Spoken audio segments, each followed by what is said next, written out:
Hello दोस्तों, study with अनु में मैं अनु आपका स्वागत करती हूँ। कैसे हैं आप सब? आई होप आप सब स्वस्थ होंगे, मस्त होंगे और अपनी पढ़ाई लिखाई में व्यस्त होंगे।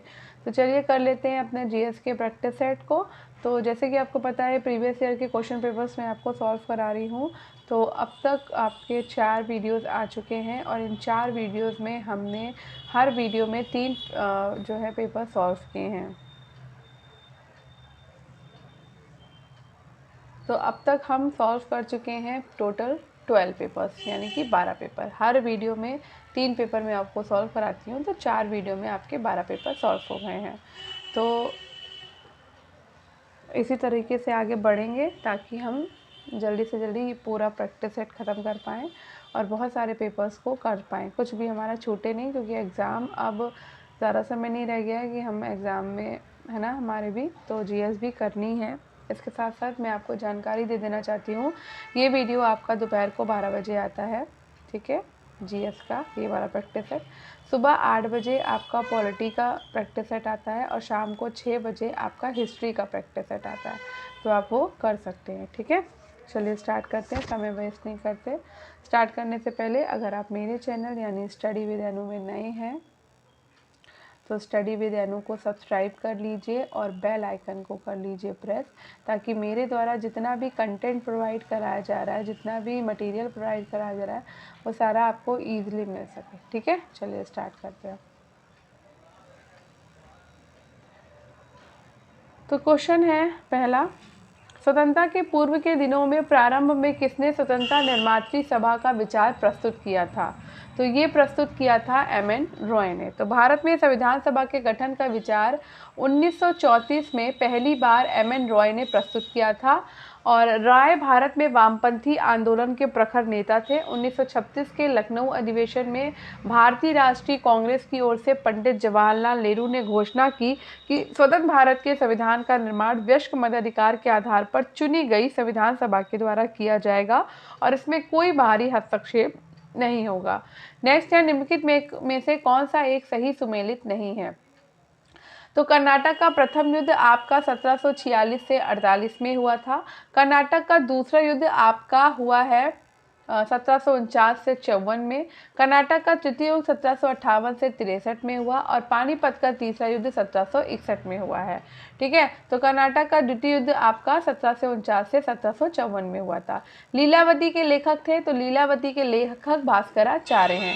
लीलावती भास्कराचार्य के द्वारा संस्कृत में रचित गणित और खगोल शास्त्र का एक प्राचीन ग्रंथ है और इसकी रचना 12वीं शताब्दी में की गई थी। इसका फारसी में अनुवाद फैजी के द्वारा किया गया था।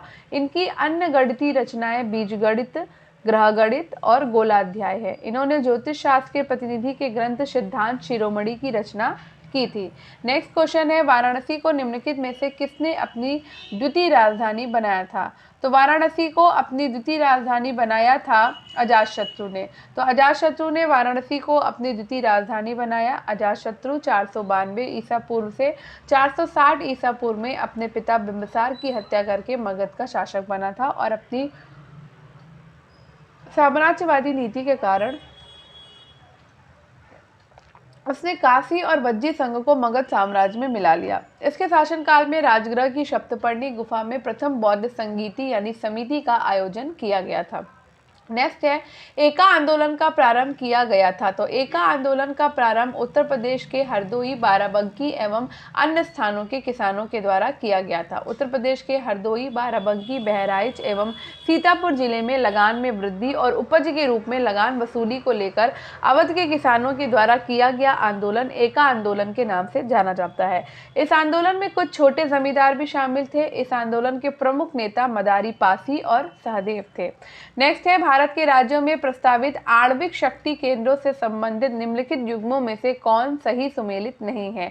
तो हरिपुर हरियाणा।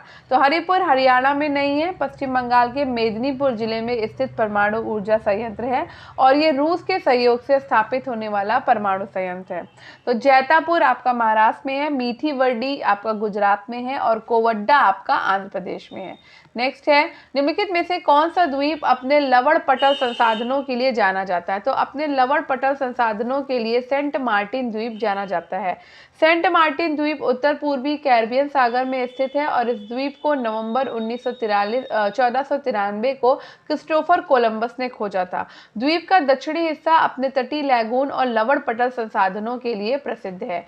नेक्स्ट है, निम्नलिखित में से कौन सी नदी भ्रंश घाटी से होकर प्रवाहित होती है? तो भ्रंश घाटी से होकर प्रवाहित होती है आपकी तापी नदी। ठीक है, तो ताप्ती या तापी नदी सतपुड़ा और अजंता श्रेणी के मध्य भ्रंश घाटी से प्रवाहित होती है और इसका उद्गम मध्य प्रदेश राज्य के बैतूल जिले के मुल्ताई नामक स्थान पर सतपुड़ा पर्वत श्रेणी से होता है।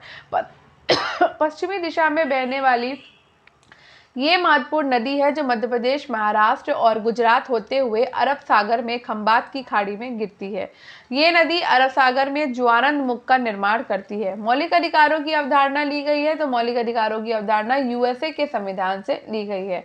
संविधान के भाग 3 में अनुच्छेद 12 से 35 तक मूल अधिकारों का विवरण है। मौलिक अधिकारों की अवधारणा यूएसए के संविधान से ली गई है। मौलिक अधिकारों का संरक्षण उच्चतम न्यायालय के द्वारा अनुच्छेद 32 एवं उच्च न्यायालय के द्वारा अनुच्छेद 226 में किया गया है। इसके अंतर्गत बंदी, प्रत्यक्षीकरण, परमादेश, प्रतिषेध, उत्प्रेषण अधिकार परीक्षा रिटें जारी की जाती हैं। नेक्स्ट है, भारत का राष्ट्रपति चुना जाता है। तो भारत का राष्ट्रपति संसद एवं राज्य विधानसभाओं के सदस्यों के द्वारा चुना जाता है। संविधान के भाग 5 के अनुच्छेद 52 से 78 तक संघ की कार्यपालिका का वर्णन है। राष्ट्रपति का निर्वाचन अनुच्छेद 54 एक निर्वाचक मंडल के सदस्यों के द्वारा किया जाता है, जिसमें भाग लेते हैं संसद के दोनों सदनों के निर्वाचित सदस्य, राज्य विधानसभा के निर्वाचित सदस्य तथा केंद्र शासित प्रदेशों दिल्ली और पुडुचेरी विधानसभाओं के निर्वाचित सदस्य। नेक्स्ट है, निम्नलिखित में से कौन सा अनुच्छेद राज्य सरकार को ग्राम पंचायतों का गठन करने के लिए निर्देशित करता है? तो ये है अनुच्छेद नंबर 40। अनुच्छेद 40 संविधान के भाग 4 में राज्य की नीति के निर्देशक तत्व के अंतर्गत अनुच्छेद 40 में राज्य सरकार की ग्राम पंचायतों के गठन करने के लिए निर्देशित किया गया है। बलवंत राय मेहता समिति की सिफारिशों के बाद 73वें संविधान संशोधन अधिनियम 1992 के द्वारा भारत के संविधान में एक नया खंड 9 जोड़ा गया, जिसे पंचायत के नाम से उल्लिखित कर इसे संवैधानिक दर्जा प्रदान किया गया है।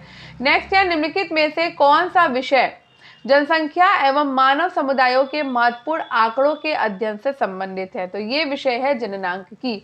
जनसंख्या एवं मानव समुदायों के महत्वपूर्ण आंकड़ों के अध्ययन को जननांकिकी कहा जाता है। जननांकिकी का अंग्रेजी उच्चारण डेमोग्राफी होता है और इस शब्द का सर्वप्रथम प्रयोग फ्रांसीसी लेखक आशीले गुडलॉर्ड ने 1855 में किया था। नेक्स्ट क्वेश्चन है, 31 अक्टूबर 2017 को विश्व बैंक के द्वारा प्रकाशित कारोबार सुगमता रिपोर्ट में भारत को किस स्थान पर रखा गया था? तो भारत को 100 नंबर पे रखा गया था। नेक्स्ट है, 15वें वित्त आयोग के अध्यक्ष नामित किए गए। तो 15वें वित्त आयोग के अध्यक्ष थे एनके सिंह। इस समय कौन सा वित्त आयोग चल रहा है, कमेंट बॉक्स में बताइएगा। निम्नलिखित में से कौन सा उद्दीपक फसल है? तो उद्दीपक फसल है चाय। चाय कैफीन और निकोटीन नामक उद्दीपक एक उद्दीपक फसल है। उद्दीपक फसल के अंतर्गत तंबाकू, चाय, कॉफी, अफीम आदि फसलें आती हैं। गेहूं रबी की फसल, मक्का जायद की फसल और अरहर एक दलहनी फसल है। नेक्स्ट है, भारतीय कृषि अनुसंधान संस्थान का बकरियों पर शोध का केंद्रीय संस्थान स्थित है। तो ये स्थित है आपका मखदूम, मथुरा में। तो भारतीय कृषि अनुसंधान संस्थान का बकरियों पर शोध का केंद्रीय संस्थान उत्तर प्रदेश के मथुरा जिले में मखदूम गांव में स्थित है। केंद्रीय भेड़ एवं ऊन अनुसंधान संस्थान अविकानगर, मालपुरा राजस्थान में तथा केंद्रीय भैंस अनुसंधान संस्थान हिसार हरियाणा में है। हाल ही में मथुरा में हाथियों के लिए एक जली अस्पताल खोला गया। किसान दिवस मनाया जाता है। तो किसान दिवस 23 दिसंबर को मनाया जाता है। किसान दिवस 23 दिसंबर को भारत के पूर्व प्रधानमंत्री और किसानों के मसीहा चौधरी चरण सिंह की जयंती पर मनाया जाता है। 28 जुलाई 1979 से 14 जनवरी 1980 तक उन्होंने देश के प्रधानमंत्री के रूप में देश की सेवा करी। इस छोटे से कार्यकाल में भी उन्होंने गांवों और किसानों को प्राथमिकता में रखकर बजट बनाया और किसानों के जीवन में सुधार के लिए अनेक योजनाओं की शुरुआत करी। भारतवर्ष में प्रथम कृषि विज्ञान केंद्र की स्थापना की गई थी। तो भारत में प्रथम कृषि विज्ञान केंद्र की स्थापना 1974 में पुडुचेरी में की गई थी। तो भारतीय कृषि अनुसंधान परिषद ने कृषि के प्रसार के लिए भारत में प्रथम कृषि विज्ञान केंद्र पायलट आधार पर तमिलनाडु कृषि विश्वविद्यालय कोयम्बटूर के प्रशासनिक नियंत्रण के अधीन पुडुचेरी में 1974 में स्थापित किया था। वर्तमान में पूरे देश में 721 कृषि विज्ञान केंद्र काम कर रहे हैं। नेक्स्ट है, निम्नलिखित में से कौन सी महिला भारतीय महिला हॉकी टीम की कप्तान थी जब टीम ने नवंबर 2017 में एशिया कप जीता था? तो वो थी रानी रामपाल। तो भारतीय महिला हॉकी टीम की कप्तान रानी रामपाल के नेतृत्व में भारत ने पेनाल्टी शूट आउट में चीन को 5-4 से पराजित कर दूसरी बार एशिया कप का खिताब जीता। भारतीय महिला हॉकी टीम ने इससे पूर्व 2004 में नई दिल्ली में संपन्न एशिया कप का पहला खिताब जापान को हराकर जीता था और वर्तमान में गोलकीपर सविता पुनिया को भारतीय महिला हॉकी टीम का कप्तान नियुक्त किया गया है। 7 नवंबर 2017 को सफल उड़ान परीक्षण किए गए निर्भय प्रक्षेपात के बारे में कौन सा कथन सत्य है?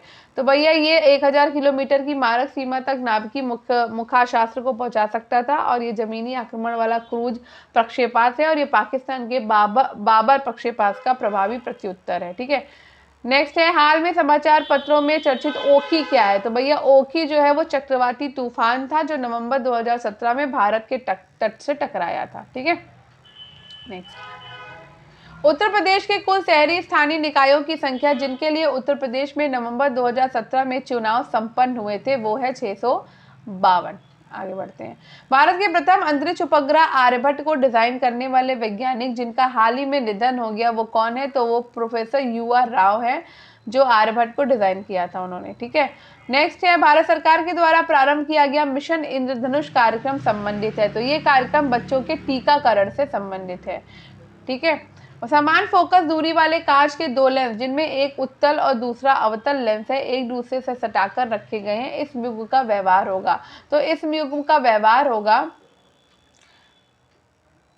फोकस दूरी वाले कांच के दो लेंस जिनमें एक उत्तल और दूसरा अवतल लेंस एक दूसरे टक्कर के, इस युग्म का व्यवहार कांच की समतल चादर की भांति की होगा। ठीक है, कौन सा युग्म सही सुमेलित नहीं है? तो सैक्रीन कार्बोहाइड्रेट ये सुमेलित नहीं है, एड्रेनालिन हार्मोन है, थायामीन विटामिन है और कैरेटीन प्रोटीन है। सैक्रीन कार्बोहाइड्रेट नहीं है बल्कि ये एक कार्बनिक यौगिक है जो कृत्रिम मिठास का आभास कराता है जबकि इसमें कोई भोजन ऊर्जा नहीं होती। ये सफेद क्रिस्टली पाउडर जैसे दिखाई पड़ता है और आमतौर पर चीनी के विकल्प के रूप में प्रयोग किया जाता है। ये नियमित चीनी की तुलना में लगभग 300 से 400 गुना अधिक मीठा होता है। नेक्स्ट है, 13 क्रमांकित विषम संख्याओं का औसत 51 है। इनमें सबसे बड़ी विषम संख्या क्या है? तो सबसे बड़ी विषम संख्या है इसमें 63। नेक्स्ट है, ये तो लगाना ही नहीं था, फालतू लगा दिया। तो क्वेश्चन हम ये वाले छोड़ देते हैं, ये छोड़ो, ये भी छोड़ो, इसको भी छोड़ो, मैथ्स वाला कोई भी क्वेश्चन नहीं करेंगे हम। तो अब हम पहुंच गए हैं उत्तर प्रदेश लोक सेवा आयोग राजकीय इंटर कॉलेज प्रवक्ता परीक्षा 2015 शिक्षा विभाग का ये 2015 का पेपर है। तो चलो कर लेते हैं। तो यूनियन बजट 2016-17 में प्रस्तावित किसान कल्याण उपकर को निम्नलिखित में से किसके साथ संहित किया गया है? तो ये किया गया है सेवा कर के साथ। ठीक है, आगे बढ़ते हैं। भारत में छठी आर्थिक जनगणना किस वर्ष में पूर्ण हुई है? तो छठी आर्थिक जनगणना 2013-14 में पूर्ण हुई थी। जो पढ़ने वाले वही पढ़ेंगे। 28वें ऑस्कर 2016 में सर्वश्रेष्ठ फिल्म पुरस्कार दिया गया था, तो ये भी बेकार है, स्पॉटलाइट को दिया गया था। भारत के रेल बजट 2016 में घोषित की गई पूरी तरह 3 AC नई ट्रेन का क्या नाम है? तो भैया 3 AC नई ट्रेन का नाम था हमसफर। निम्नलिखित में से किस देश की संसद विश्व की पहली पूर्णतः सौर ऊर्जा संचालित संसद हुई है? तो ये है पाकिस्तान। 13वें दक्षिण एशिया खेल सैग 2019 का आयोजन स्थल प्रस्तावित है, तो ये भैया काठमांडू नेपाल में हुआ था। तो आम की किस प्रजाति को भारत से निर्यात हेतु सर्वाधिक प्राथमिकता दी जाती है? तो ये है अल्फ्रांसो। तो अल्फ्रांसो भारत का सबसे खास किस्म का आम है और इसके अन्य नाम है हापुस महाराष्ट्र में, आपुस कर्नाटक में। अल्फ्रांसो आम का सर्वाधिक निर्यात किया जाता है। निम्नलिखित में से किस फसल से तेल और रेशा दोनों की पर्याप्त मात्रा में प्राप्ति होती है? तो भैया ये है आपका सनई। एक सेकेंड, सॉरी नहीं, तो भारत में प्रमुख तिलहनी फसलें सनई नहीं है, सॉरी। भारत में प्रमुख तिलहनी फसलें सरसों, अलसी, सोयाबीन, मूंगफली है। अलसी और तीसी ऐसी तिलहनी फसल है जिसमें प्रचुर मात्रा में तेल और रेशा दोनों प्राप्त होता है। ठीक है, तो अलसी और तीसी है। तो सनई और जूट भी रेशेदार पौधे लेकिन इनमें तेल नहीं मिलता, तो मैंने गलत बोला। फसलों के निम्नलिखित में से कौन सा युग्म भारत में कुल दलहन उत्पादन का 75% उत्पादन करता है? तो चना और अरहर जो है वो। तो भारत विश्व का सर्वाधिक दलहन उत्पादक और उपभोक्ता देश है। हमारे देश में दालें रबी, खरीफ और जायद तीनों फसल चक्रों में उत्पादित की जाती है। भारत में कुल दलहन उत्पादन का 75% चना और अरहर का उत्पादन होता है और इसके अतिरिक्त प्रमुख दालों में मटर, मूंग, उड़द और लोबिया शामिल है। फलीदार होने के कारण ये फसलें मिट्टी में नाइट्रोजन की मात्रा में भी वृद्धि करती हैं। नेक्स्ट है, ब्रह्मोस मिसाइल को संयुक्त रूप से विकसित किया है। तो ब्रह्मोस मिसाइल को भारत और रूस ने विकसित किया है संयुक्त रूप से। कौन सा युग्म सही सुमेलित नहीं है? तो यहाँ पर विटामिन जो बी है वो धान की भूसी में नहीं होता है। तो विटामिन ए आपको गाजर में मिल जाएगा, विटामिन ई आपको ताड़ के तेल में मिल जाएगा, विटामिन डी आपको कॉड और यकृत तेल में मिल जाएगा, लेकिन विटामिन बी जो है वो दूध, यीस्ट, मांस, सब्जी और दाल में मिलेगा। धान की भूसी के तेल में आपको विटामिन ई मिलेगा। कीट बच्छी पौधे जिस मृदा में उगते हैं उसमें अल्पता होती है, तो उसमें नाइट्रोजन की अल्पता होती है, ठीक है, जिसमें कीट बच्छी पौधे उगते हैं।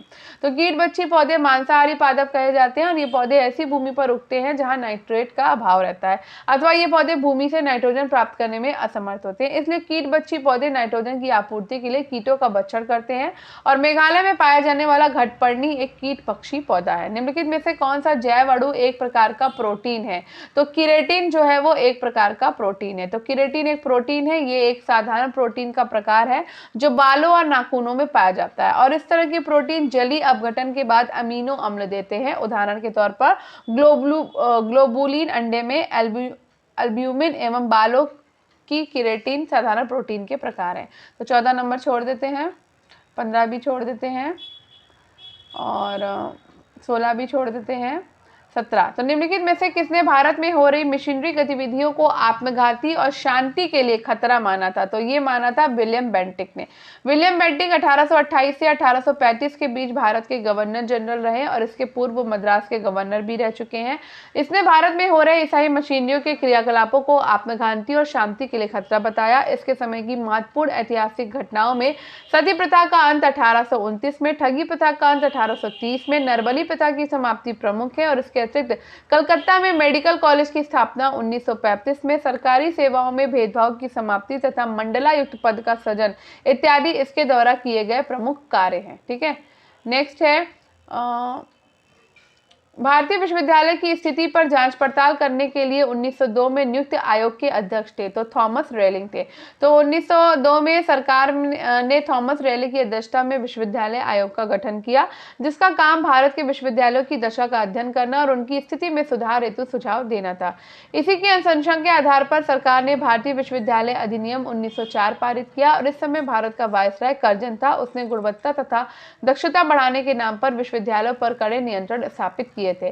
भारत में अंग्रेजों के शासनकाल में सभी तीनों गोलमेज सम्मेलन आयोजित हुए थे, तो ये लंदन में आयोजित हुए थे। साइमन कमीशन की रिपोर्ट पर विचार करने हेतु ब्रिटिश सरकार के द्वारा लंदन में गोलमेज सम्मेलनों का आयोजन किया गया।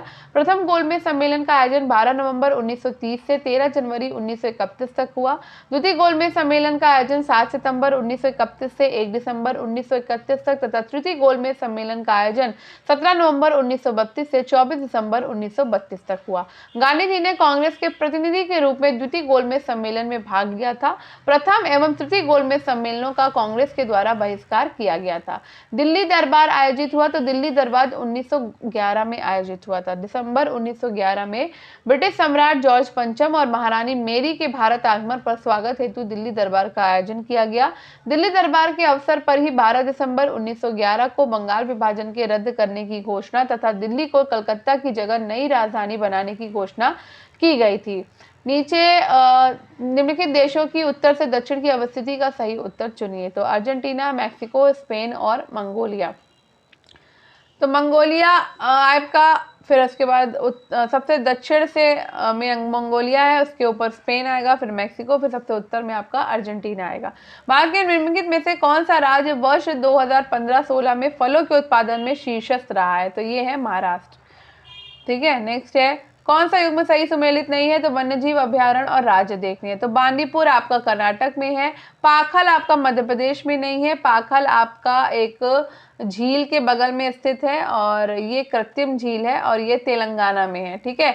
और शकरी देवी हिमाचल प्रदेश में है और दाची गाम आपका जम्मू कश्मीर में है। तो पाखल वन्यजीव अभ्यारण्य पाखल झील के बगल में स्थित एक कृत्रिम झील है जो तेलंगाना राज्य में है और उसका क्षेत्रफल 839 वर्ग किलोमीटर है। और इस अभ्यारण्य में विभिन्न प्रकार के संकटापन्न जानवर जैसे कि बाघ, तेंदुआ, बिल्ली, रीछ, जंगली कुत्ते, चीता आदि पाए जाते हैं। जनगणना 2011 के अनुसार भारत के निम्नलिखित में से किस केंद्र शासित प्रदेश में महिला साक्षरता का प्रतिशत सर्वाधिक है? तो लक्षद्वीप में महिला साक्षरता का प्रतिशत सर्वाधिक है। जनगणना 2011 के अनुसार भारत में केरल राज्य में सर्वाधिक साक्षरता वाला देश है। केंद्र शासित प्रदेशों में लक्षद्वीप की साक्षरता दर सर्वाधिक है। लक्षद्वीप की साक्षरता दर 91.8 है। इसमें पुरुष की साक्षरता दर 95.6 और महिला की साक्षरता दर 87.9 है। निम्नलिखित में से किस वर्ष में भारत में अंतरराज्यीय परिषद स्थापित की गई थी? तो 1990 में। अनुच्छेद 263 के द्वारा केंद्र और राज्यों के मध्य संबंधों में सुधार लाने के लिए अंतरराज्यीय परिषद के गठन का प्रावधान करता है। अंतरराज्यीय परिषद का गठन सरकारीय आयोग 1988 की अनुशंसा पर 28 मई 1990 को किया गया। प्रधानमंत्री इसके अध्यक्ष तथा सभी राज्यों के मुख्यमंत्री, विधानसभा वाले केंद्र शासित प्रदेश के मुख्यमंत्री, बिना विधानसभा वाले केंद्र शासित प्रदेश के प्रशासक, केंद्रीय मंत्रिमंडल के 6 कैबिनेट मंत्री, गृह मंत्री सहित इसके सदस्य होते हैं। अंतरराज्यीय परिषद के गठन का अधिकार राष्ट्रपति को है। नेक्स्ट है भारतीय संविधान के निम्नलिखित में से किस संशोधन ने पंचायतों को संवैधानिक दर्जा प्रदान किया है? तो ये 73वें संशोधन है। तो भारत के 73वें संविधान संशोधन अधिनियम 1992 के माध्यम से पंचायती राज संस्थाओं को संवैधानिक दर्जा प्राप्त हुआ और इस उद्देश्य की प्राप्ति के लिए संविधान में नया भाग 9 जोड़ा गया है और एक नई 11वीं अनुसूची में पंचायत की 29 कार्यात्मक मदें जोड़ी गई। पंचायतों को संवैधानिक दर्जा देने की संस्तुति एलएम सिंघवी कमेटी के द्वारा की गई थी। निम्नलिखित में से कौन सा राज्य का नीति निर्देशक सिद्धांत भारतीय संविधान में बाद में जोड़ा गया? तो ये मुफ्त कानूनी सहायता जोड़ी गई है। तो नीति निर्देशक सिद्धांतों में समान न्याय और निःशुल्क विधिक सहायता का प्रावधान 42वें संविधान संशोधन के माध्यम से 39 क में प्रदान किया गया है। भारत में राष्ट्रीय विकास परिषद कब गठित की गई थी? तो राष्ट्रीय विकास परिषद 6 अगस्त 1952 को गठित की गई थी। राष्ट्रीय विकास परिषद का गठन 6 अगस्त 1952 में नियोगी समिति की संस्तुति पर किया गया और इस परिषद का प्रमुख कार्य राष्ट्रीय योजना के संचालन का मूल्यांकन करना है, समीक्षा करना, सुझाव देना और उनका अनुमोदन करना है। भारत में 50 पैसे का सिक्का किस सीमा तक भुगतान हेतु विधिक रूपी मान्य है? तो ये है 10 रुपए तक, ठीक है।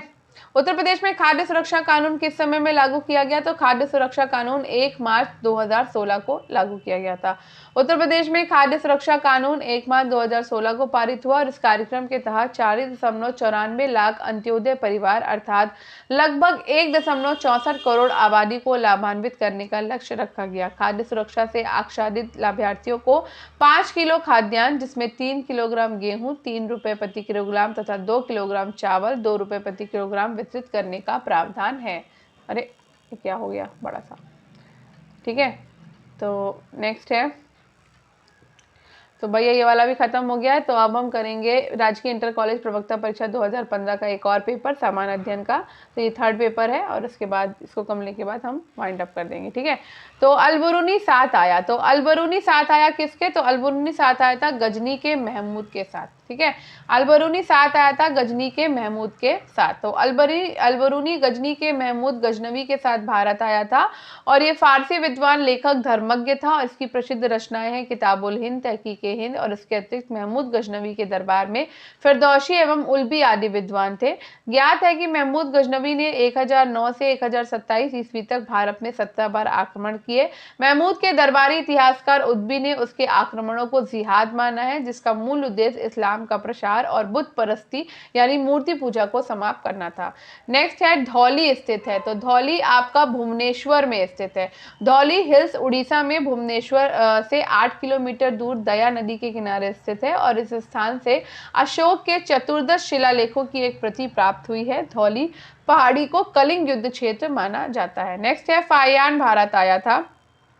तो फायान भारत आया था 399 एडी में। तो चीनी यात्री फायान 399 ईस्वी में चंद्रगुप्त द्वितीय के शासनकाल में भारत आया था और इसने अपने यात्रा वृतांत में मध्य प्रदेश को ब्राह्मणों का देश कहा है, मध्य देश को सॉरी। प्राचीन काल में आने वाले अन्य विदेशी यात्री और विद्वान हैं तो मेगस्थनी चंद्रगुप्त मौर्य के दरबार में आया था, डायमेकस बिंदुसार के दरबार में आया, डायोनीसियस अशोक के दरबार में आया और ह्वेन सॉन्ग हर्षवर्धन के दरबार में आया था। निम्नलिखित में से कौन दिल्ली का प्रथम सुल्तान था जो युद्ध में लड़ता हुआ मारा गया था? तो इब्राहिम लोदी प्रथम सुल्तान था जो युद्ध में लड़ता हुआ मारा गया। तो अप्रैल 1526 में पानीपत के मैदान में इब्राहिम लोदी और बाबर के मध्य युद्ध हुआ जिसमें इब्राहिम लोदी की पराजय हुई। इस प्रकार युद्ध में मृत्यु को प्राप्त करने वाला ये दिल्ली सल्तनत का प्रथम सुल्तान था और इस बात को इतिहासकार नियामतुल्ला के द्वारा भी कहा गया है। लोदी वंश का संस्थापक बहलोल लोदी था। सिकंदर लोदी थे 1504 में आगरा शहर की स्थापना की थी। नेक्स्ट है कोलीय विद्रोह लोगों से संबंधित था। तो कोली विद्रोह जो है वो गुजरात के लोगों से संबंधित था। कोली विद्रोह 1824 के अंत में पश्चिमी घाट एवं कच्छ के सीमावर्ती भाग में कोली जनजाति के द्वारा किया गया था और ये विद्रोह जो पूर्व में स्थानीय दुर्गों के सैनिक के रूप में कार्य करते थे। अंग्रेजों के शासन स्थापित होने के पश्चात दुर्गों का महत्व समाप्त हो गया जिससे ये बेकार हो गए और इससे क्षुब्ध होकर अंग्रेजों के खिलाफ विद्रोह कर दिया और इस विद्रोह के नेता भाव सरे, चिमनजी यादव, नाना दरबारे आदि थे। ये विद्रोह कई चरणों में तथा आसपास के क्षेत्रों में 1850 तक चलता रहा था। नेक्स्ट है बिरसा मुंडा का कार्य क्षेत्र कौन सा था? तो बिरसा मुंडा का कार्य क्षेत्र था रांची। बिरसा मुंडा एक आदिवासी नेता थे जो मुंडा जाति से संबंधित थे। रांची और सिंहभूम के आदिवासी बिरसा मुंडा को भगवान मानकर याद करते हैं और यही इनका कार्य क्षेत्र भी था। इन्होंने 1893 से 1900 के बीच मुंडा विद्रोह का नेतृत्व किया और ये विद्रोह मुंडों की पारंपरिक भूमि व्यवस्था, खूट कट्टी या मुंडारा का जमींदारी या व्यक्तिगत भूस्वामित्व वाली भूमि व्यवस्था में परिवर्तन के विरुद्ध था। बिरसा मुंडा को उलगुलान महान हलचल और इनके विद्रोह को उलगुलन महाविद्रोह के नाम से जाना जाता है। नेक्स्ट है नाथुला दर्रा भारत के किस राज्य में स्थित है? तो नाथुला दर्रा आपका सिक्किम में है। नाथुला सिक्किम में है। जोजिला पीर पंजाल जम्मू कश्मीर में है। नीतीमाना उत्तराखंड कुमायूं में है और सिपिकला रोहतांग आपका हिमाचल प्रदेश में है। निम्नलिखित में से कौन सा स्थान परमाणु शक्ति स्टेशन के लिए प्रसिद्ध है? तो कुडनकुलम जो है वो परमाणु शक्ति स्टेशन के लिए प्रसिद्ध है। तमिलनाडु राज्य के तिरुनेलवेली जिले में स्थित कुडनकुलम नामक स्थान परमाणु शक्ति स्टेशन के लिए प्रसिद्ध है और ये रूस के सहयोग से स्थापित किया गया है। भारत में स्थित अन्य परमाणु शक्ति स्टेशन है तारापुर महाराष्ट्र, रावतभाटा राजस्थान, नरौरा उत्तर प्रदेश, कैगा कर्नाटक और काकरापारा गुजरात। यूरोप के निम्नलिखित देशों में से कौन खाद्यान्न उत्पादन में आत्मनिर्भर है? तो फ्रांस जो है वो खाद्यान्न उत्पादन में आत्मनिर्भर है। फ्रांस यूरोप का एकमात्र ऐसा देश है जो खाद्यान्न उत्पादन में आत्मनिर्भर है। अधिकांश जनसंख्या नगरीय होने के बावजूद कृषि प्रधान देश होने के कारण इसे किसानों का देश कहा जाता है। यहाँ के मैदानी क्षेत्रों में गेहूं का उत्पादन वृहद स्तर पर किया जाता है। गेहूं का उत्पादन अधिकांशतः सीन नदी बेसिन क्षेत्र में किया जाता है। ज्ञात है कि फ्रांस को वाइन यार्ड की भी उपमा प्रदान की जाती है। नेक्स्ट है यूरोप में 4 राजधानियों से होकर प्रवाहित होने वाली नदी। तो भैया ये नदी है आपकी डैन्यूब। तो डैन्यूब नदी जर्मनी के ब्लैक फॉरेस्ट पर्वत से निकलकर पूर्व में बहती हुई काला सागर में गिरती है और यूरोप की 4 राजधानियों से होकर गुजरती है। ये है बुखारेस्ट रोमानिया, बेलग्रेड पूर्व यूगोस्लाविया, बुडापेस्ट हंगरी एवं वियना ऑस्ट्रिया। वोल्गा के पश्चात ये यूरोप की सबसे बड़ी नदी है जबकि राइन नदी स्विट्जरलैंड में अल्प्स पर्वत से निकलकर जर्मनी और नीदरलैंड में बहती हुई उत्तरी सागर में मिलती है। विश्व के सबसे अधिक व्यापार भार वाले बंदरगाह में से एक रॉटरडम नीदरलैंड इसी पर स्थित है। नेक्स्ट है हीरे के लिए प्रसिद्ध किम्बरले खान अवस्थित है। तो ये दक्षिण अफ्रीका में अवस्थित है। किम्बरले दक्षिण अफ्रीका के उत्तरी केप प्रांत की राजधानी है और ये दक्षिण अफ्रीका की विश्व प्रसिद्ध हीरे की खान है। यहाँ का अधिकांश स्वर्ण हाई वेल्ड के विटवाटर सरेंट क्षेत्र में पाया जाता है। दक्षिण अफ्रीका स्थित जोहान्सबर्ग को स्वर्णनगर की उपमा प्राप्त है। निम्नलिखित में से कौन भारत के उपराष्ट्रपति नहीं थे? तो भारत के उपराष्ट्रपति फरुखुद्दीन अली अहमद नहीं है। तो भारत के उपराष्ट्रपति की क्रमवार सूची है। तो पहले डॉक्टर एस राधाकृष्णन बने 1952 से 1962 तक, फिर जाकिर हुसैन बने 1962 से, वीवी गिरी बने 1967 में, जीएस पाठक बने 1969 में, बीडी जत्ती बने 1974 में, एम हिदायतुल्लाह 1979 में, R Venkataraman 1984, doctor Shankar Dayal Sharma 1987, K R Narayanan 1992, Krishnakant 1997, B S Shekhawat 2002, Mohammad Hamid Ansari 2007 से 2017, वेंकैया नायडू। तो वेंकैया नायडू वर्तमान में नहीं है, इस समय कौन है बता सकते हो आप कमेंट बॉक्स में। भारत में राज्यसभा किसका प्रतिनिधित्व करती है? तो भारत में राज्यसभा जो है वो राज्यों और संघराज्य क्षेत्रों का प्रतिनिधित्व करती है। तो संविधान के अनुच्छेद 80 के अंतर्गत राज्यसभा राज्यों और संघराज्य क्षेत्रों के प्रतिनिधियों से मिलकर बनेगी। अतः स्पष्ट है कि राज्यसभा राज्यों और संघराज्य क्षेत्रों का प्रतिनिधित्व करती है। वर्तमान में राज्यसभा में 245 सदस्य हैं। इसमें 229 सदस्य राज्यों का प्रतिनिधित्व करते हैं, 4 संघराज्य क्षेत्रों का प्रतिनिधित्व करते हैं और 12 सदस्य राष्ट्रपति के द्वारा मनोनीत हैं। राज्यसभा एक स्थायी संस्था है और इसका विघटन नहीं होता, किंतु इसके 1/3 सदस्य प्रत्येक दूसरे वर्ष सेवानिवृत्त हो जाते हैं। राज्यसभा के सदस्यों की पदावधि 6 वर्ष की होती है। निम्न में से कौन संविधान सभा के अध्यक्ष थे? तो संविधान सभा के अध्यक्ष थे डॉक्टर राजेंद्र प्रसाद। तो 11 दिसंबर 1946 को डॉक्टर राजेंद्र प्रसाद को संविधान सभा का स्थायी अध्यक्ष नियुक्त किया गया, जबकि 9 दिसंबर 1946 को संविधान सभा की प्रथम बैठक में सच्चिदानंद सिन्हा को अस्थायी अध्यक्ष निर्वाचित किया गया था, जबकि प्रारूप समिति के अध्यक्ष डॉक्टर भीमराव अंबेडकर थे। प्रांतीय संविधान समिति के अध्यक्ष सरदार वल्लभ भाई पटेल थे। कार्य संचालन समिति के अध्यक्ष के.एम. मुंशी थे।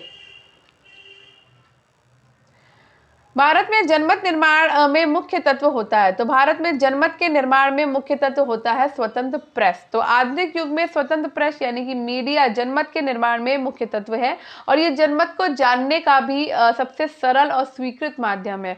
स्वतंत्र प्रेस प्रशासन और जनता के बीच कड़ी का काम करता है। व्यवस्था की समस्याओं, मुद्दों, तनावों, द्वंद्वों, सवालों को रेखांकित करने में प्रेस की भूमिका सर्वाधिक प्रमुख होती है, इसलिए स्वतंत्र प्रेस लोकतंत्र की रीढ़ है कहा गया है।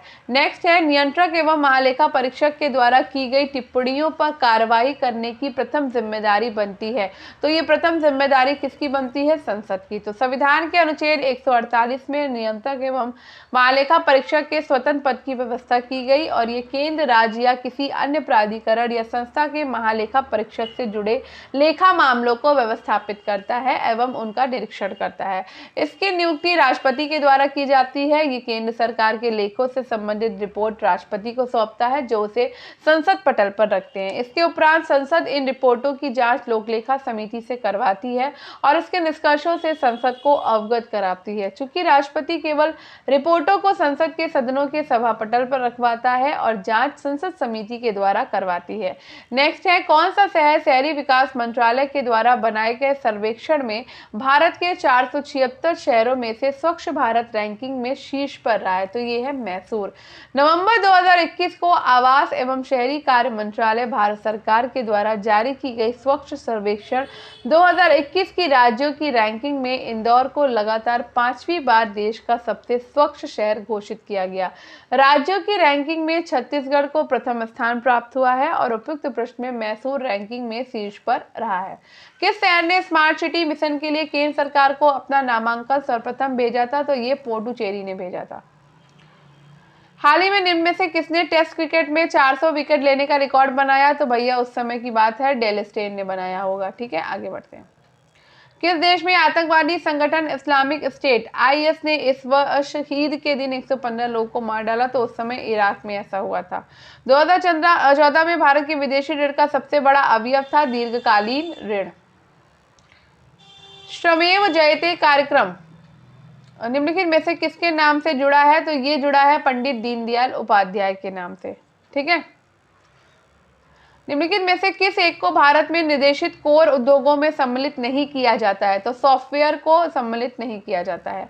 सोनार अधिकांशतः प्रयोग में लाया जाता है। तो सोनार नौसंचालकों के द्वारा प्रयोग में लाया जाता है। सोनार एक उपकरण या युक्ति है जिसे समुद्र की गहराई में स्थित चट्टानों, घाटियों, पनडुब्बियों और डूबे हुए जहाजों के होने की जानकारी प्राप्त करने के लिए तथा नौसंचालकों या नौसेना के द्वारा उपयोग किया जाता है और ये प्रतिध्वनि के सिद्धांत पर आधारित है, जिसमें पराध्वनि तरंगों का यानी कि अल्ट्रासाउंड का प्रयोग किया जाता है। ठीक है, विटामिन सी का रासायनिक नाम है, तो विटामिन सी का रासायनिक नाम एस्कॉर्बिक अम्ल है और मानव शरीर में इसकी कमी से स्कर्वी नामक रोग होता है और ये जल में विलेय है और खट्टे फलों में प्रचुरता में पाया जाता है। जबकि साइट्रिक अम्ल एक प्रकार का मोनोहाइड्रोक्सी ट्राई कार्बोक्सिलिक अम्ल है और ये भी खट्टे फलों में प्रचुरता में पाया जाता है और ये अचार, मुरब्बा आदि के परीक्षण में प्रयुक्त होता है। ठीक है, नेक्स्ट है,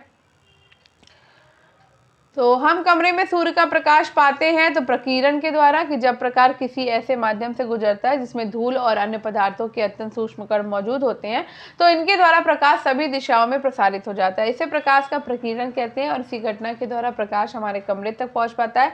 आकाश का नीला रंग प्रकाश के प्रकीर्णन के कारण ही दिखाई देता है। मूलतः प्रकाश का प्रकीर्णन माध्यम के कणों के द्वारा प्रकाश का अवशोषण तथा पुनः उत्सर्जन है। नेक्स्ट है, बिजली का सबसे उत्तम चालक निम्नलिखित में से कौन है? तो ये है समुद्री जल। तो समुद्री जल बिजली का सबसे उत्तम चालक होगा क्योंकि समुद्र का जल लवणीय होता है और ये लवण जल को आयनीकृत कर देते हैं जिससे इसमें इलेक्ट्रॉन प्रवाहित हो सकते हैं और इलेक्ट्रॉनों के प्रवाह को ही हम बिजली का बहना कहते हैं। अतः समुद्री जल बिजली का उत्तम चालक है। ये क्वेश्चन छोड़ देते हैं, दूसरी ये भी छोड़ देते हैं और ये भी छोड़ देते हैं। ठीक है, तो ये वाला भी कंप्लीट हो गया है। तो अब राजकीय इंटर कॉलेज जीआईसी प्रवक्ता परीक्षा 2012 का पेपर हम करेंगे कल। तो आई होप आपको आज का ये वीडियो पसंद आया होगा। वीडियो को पसंद आया हो तो वीडियो को लाइक करिएगा और चैनल को सब्सक्राइब करिएगा। स्टडी विद अनु के साथ कनेक्टेड रहिए, कमेंट ज़रूर करिए, शेयर ज़रूर करिए। ठीक है, थैंक यू, मिलते हैं कल। और आज 3 पेपर हमने कंप्लीट किए, कल भी हम 3 पेपर लगाएंगे। ठीक है, चलिए बाय बाय।